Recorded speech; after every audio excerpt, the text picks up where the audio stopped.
Okay, today I'm going to be doing a little vehicle maintenance. Going to be putting some air in my tires. Haven't checked them in a while.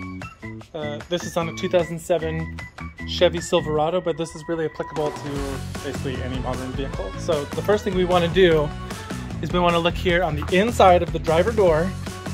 There's going to be a little label on every single car, and it's going to tell you exactly what the tire pressure should be. So we see here, there's a front, a rear, and a spare.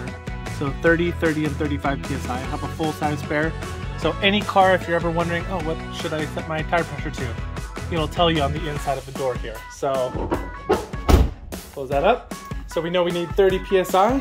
I've got my tire pressure gauge hooked up to my air compressor, little guy over here. So I'm going to just remove this little tire stem cap. Put the tripod on here. I'm gonna go ahead and just push it on, and then that tells me what the pressure is. So it's right at 30 PSI. So we're actually good there. I'm gonna put the cap back on, go around to the other tires, and we'll go do this for all of them.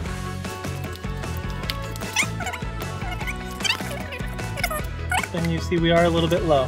So I'm just gonna push the little nozzle here. It's gonna start filling the tire.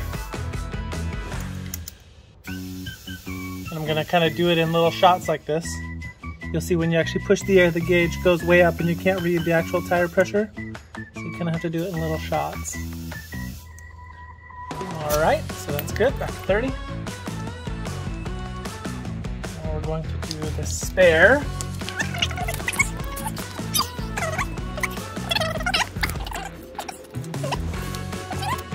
Definitely low, so we're going to pump it up to 35. So that's halfway between 30 and the next mark. It's my air compressor turning back on. It takes a lot of air. Alright, that one's good. We'll put the cap back on.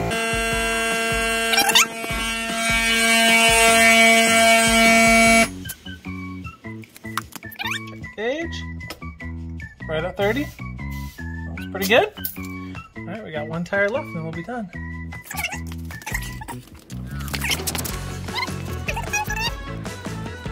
Oh, that one's a little bit low. Let's see here. Oh, maybe it's just a little extra. Okay, that's it. So my tires are now at the correct pressure. Most of them are actually pretty good. They've been a while.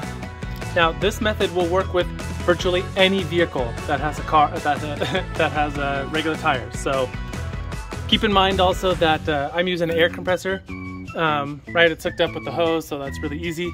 You can actually do this with a bike pump.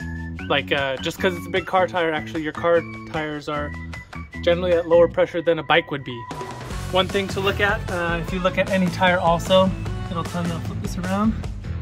So it says here, max pressure 340 kPa, that's 340 kilopascals, or 50 PSI, pounds per square inch. So we looked at the door, it said 30 PSI is the correct pressure. It should never go up above 50 PSI. It shouldn't even really get close. The only reason this is there, if you load it, you know, if you have a real heavy load in the back of the truck or something, you know, the tire pressure will go up, or if you go up in elevation, the pressure will go up. But you generally don't want to be overinflating your tires because they'll wear. So there you go. If you need to put air in your tires, that's the way to do it. Good luck.